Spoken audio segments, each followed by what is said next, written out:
श्री स्वामी समर्थ. स्वामी महाराज तुमच्या सर्व चांगल्या इच्छा पूर्ण करो ही स्वामींच्या चरणी प्रार्थना करते आणि आजच्या या नवीन व्हिडिओला सुरुवात करते.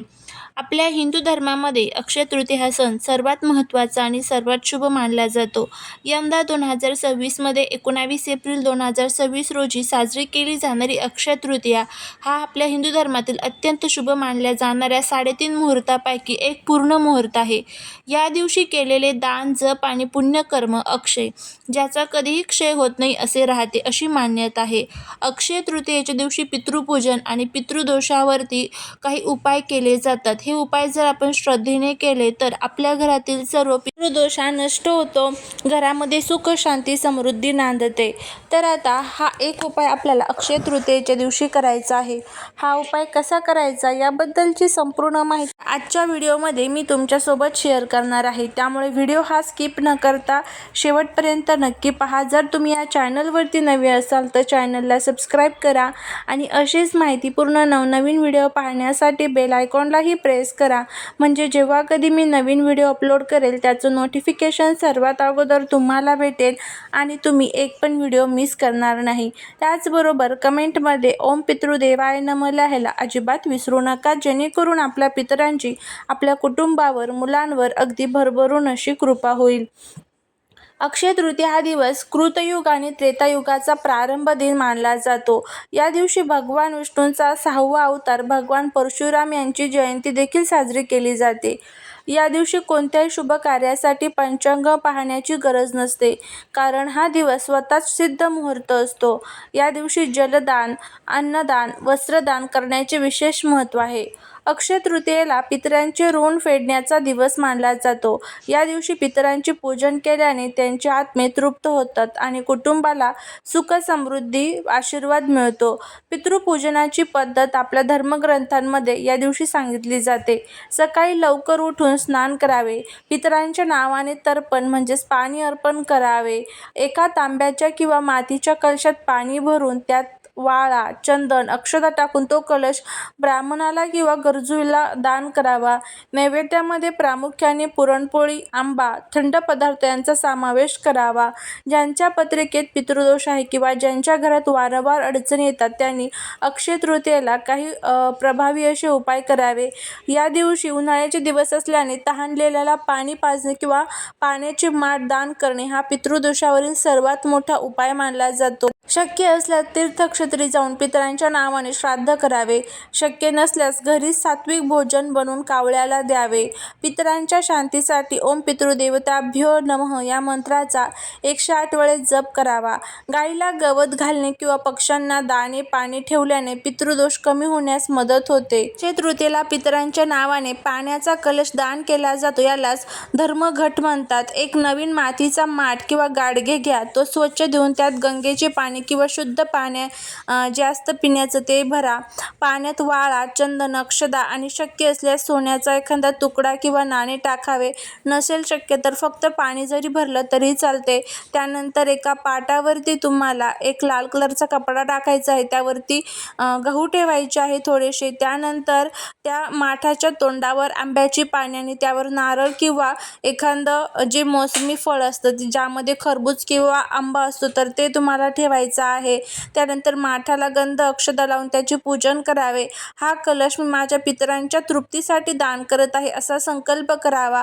या कळशाजवळ आंबा, खरबूज किंवा भिजवलेली हरभरा डाळ आणि पने सुद्धा ठेवतात, त्यामुळे हे पदार्थ जरी तुम्ही ठेवले तरी चालेल. अशा पद्धतीने तुम्हाला पितरांच्या नावाने कराकेळीचं पूजन जे आहे तर ते या दिवशी करायचं असतं. त्याचबरोबर आपल्या घरामध्ये सुवासीन जर एखादी गेलेली असेल तर सुवासीन जीव घालायचे असते. उपवास करू जर जीव घालायचा असेल तर तो देखील तुम्हाला या दिवशी जीव घालायचा आहे. त्याचबरोबर अक्षय तृतीयेच्या दिवशी विष्णू लक्ष्मीच्या पूजेचा मोठा दिवस असतो. या दिवशी चौरंगावरती विष्णू आणि लक्ष्मी मातेची मूर्ती किंवा फोटो ठेवा. शक्य असल्यास मूर्तीला अभिषेक घाला. विष्णू सहस्रनामचा पाठ करा. लक्ष्मी नारायणाचा अभिषेक केल्यानंतर जे पाणी आहे तर ते घरामध्ये शिंपडा. भगवान विष्णूंना तुळस आणि लक्ष्मीला कमळाचे फूल किंवा गुलाबाचे फूल अर्पण करणे अत्यंत शुभ मानले जाते. सकाळी स्नान, लोटल्यानंतर दक्षिण दिशेला तोंड करून उभे राहून तुम्हाला अर्घ्य अर्पण करायचं आहे. हातात पाणी, काळे तीळ, अक्षता घेऊन ते जमिनीवर सोडावे आणि पितरांचे स्मरण करावे. यालाच तिलोदक म्हणतात आणि यामुळे पितृदोष शांत होतो आणि पूर्वजांचे आशीर्वाद आपल्याला मिळतात. तर ह्या सर्व गोष्टी ज्या आहेत तर त्या आपल्याला या दिवशी करायच्या असतात. त्याचबरोबर पितृदोष हा असेल तर आयुष्यात अनेक अडचणी येतात. प्रथम आपण पितृदोष जर असेल तर आपल्याला काय काय अडचणी येतात बघा. संतती प्राप्तीमध्ये अडथळे येतात, कामात अडथळे येतात, घरात सतत आजारपण येतं, विवाहासाठी विलंब होतो, अस्वस्थता आणि स्वप्ने पडत असतात.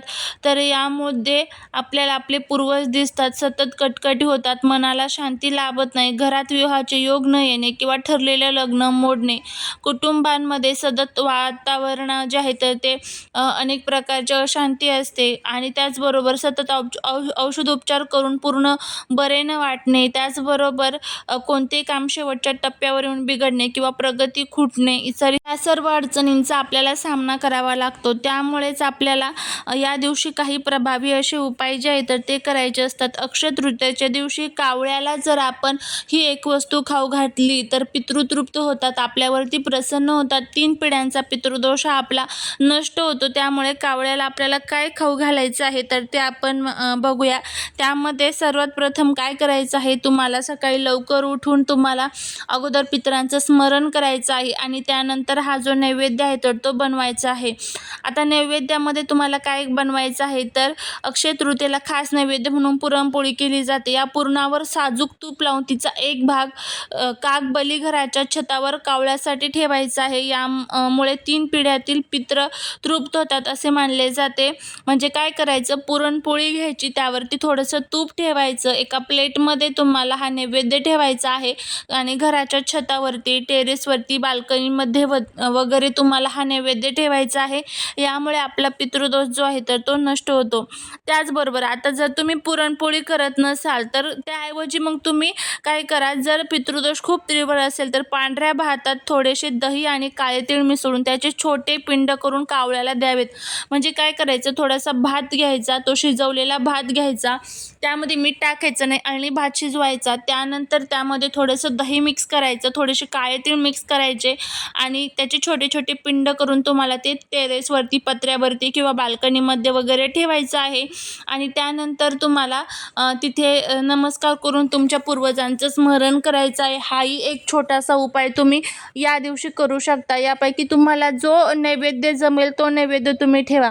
आता जर तुम्हाला काहीच करणं शक्य नाही, हे दोनही नैवेद्य तुम्हाला बनवणं जर शक्य नसेल तर काय करायचं, भिजवलेली चणाची डाळ घ्यायची, थोडासा गूळ ठेवायचा आणि याची एक पोळी तयार करायची, चण्याची डाळ आणि गूळ एकत्र करून, आणि त्यानंतर ती पितरांना अर्पण करायची आहे, म्हणजेच कावळ्याला खाण्यासाठी ठेवायचे आहे. या 3 नैवेद्यापैकी कोणताही एक नैवेद्य तुम्ही या दिवशी बनवून तो कावळ्याला खाऊ घालू शकता आणि यामुळे नक्कीच आपल्या घरातील जे काही पूर्वज असतात ना तर ते तृप्त होतात. आपल्या घरामध्ये ज्या काही अनेक अडचणी असतात ना तर त्या सर्व दूर होण्यासाठी मदत होत असते. अक्षय तृतीयेच्या दिवशी जर कावळ्याने तुमच्या अन्नाचा लगेच स्वीकार केला तर असे समजले जाते की तुमचे पितर तुमच्यावर प्रसन्न आहेत. या दिवशी शक्य असल्यास गरिबांना अन्नाचे दान देखील करा, कारण मानवाच्या रूपातही पितर आशीर्वाद देण्यासाठी येऊ शकतात.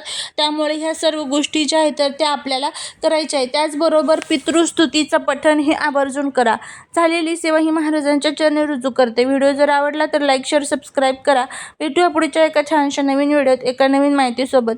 तोपर्यंत सर्वांना श्री स्वामी समर्थ.